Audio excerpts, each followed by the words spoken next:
மலையாள சினிமா எப்போதும் கண்டென்ட் விஷயத்தில் பல உலக படங்களுக்கு இணையாக போட்டி போட, தற்போது ஒரு சூப்பர் பவர் கொண்ட ஹீரோயின் கதைக்களத்தில் கல்யாணி நஸ்லான் நடிப்பில் வெளியாகியுள்ள இந்த லோக எப்படியுள்ளது பார்ப்போம். கல்யாணி படத்தின் ஆரம்பத்திலேயே மிகப்பெரிய சண்டையிலிருந்து தப்பித்து பெங்களூர் வருகிறார்.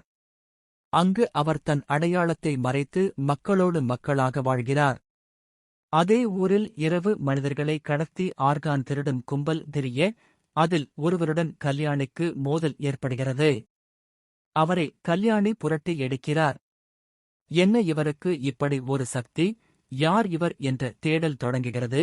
இந்த தேடல் இவரை ஆரம்பத்திலிருந்து இம்ப்ரெஸ் செய்ய அவர் பின்னால் சுற்றும் நஸ்லான் மூலம் தொடங்குகிறது. அப்படி ஒருநாள் நஸ்லான் கல்யாணியை சந்தேகப்பட்டு அவர் பின்னால் போக, கல்யாணியும் அந்த ஆர்கான் திருட்டு கும்பலிடம் மாட்டுகிறார். அப்போது கல்யாணி ஆடும் ருத்ரதாண்டவத்தை பார்த்து நஸ்லான் மிரண்டு போக, கல்யாணி யார், எப்படி இவருக்கு இந்த பவர் வந்தது, எதற்கு இங்கே வந்துள்ளார் என்ற பல பரபரப்புகளே மீதி கதை. இந்திய சினிமாவில் பல வித்தியாசமான கதைக்களங்கள் வந்து கொண்டே உள்ளது. இதில் வாம்பயர் என்ற ஜானர் பெரிதும் பாரத இருந்த நிலையில் அதை இயக்குனர் டோம்னி காரன் தொட்டதோடு, அதை நம் களத்திற்கு ஏற்றவாறு நாட்டுத் தெய்வத்துடன் ஒப்பிட்டு எடுத்தது சிறப்பு. அதற்காக கல்யாணி அப்படியே அந்த சந்திரா கதாபாத்திரத்தில் பொருந்தி போகிறார். ஆரம்பத்தில் தன் சக்தி வெளியே தெரியக்கூடாது என அவர் பொறுத்து சென்றாலும், ஒரு கட்டத்தில் அவர் தன் சக்தியை வெளிக்கொண்டு வரும் இடம் மாஸ் நடிகர்களுக்கு இணையான காட்சி.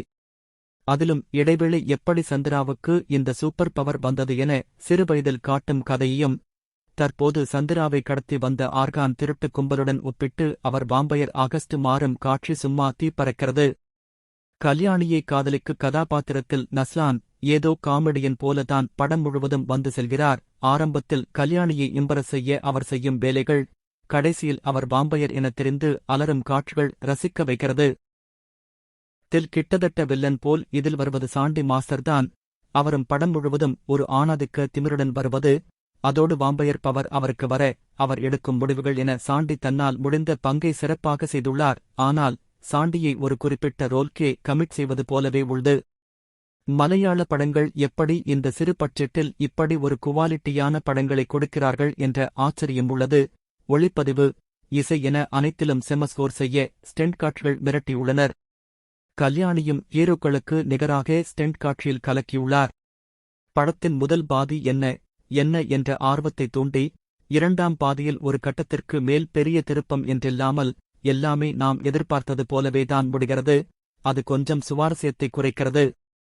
அதோடு கேமியோ காட்சிகள் எல்லாம் படத்தில் ஒரு கூடுதல் பலம் போல் தெரிந்தாலும் பெரிய இம்பாக்ட் என்பது இல்லை, வெறும் கைதட்டலுக்காக வைத்தது போல் உள்ளது. ஒருவேளை அடுத்தடுத்த பாகங்களில் வலு சேர்ப்பார்கள் போல. கிராப்ஸ் 1. கதைக்களம் 2. இடைவேளை காட்சி 3. Kalyani 1 Woman show 4. டெக்னிக்கல் விஷயங்கள் 2.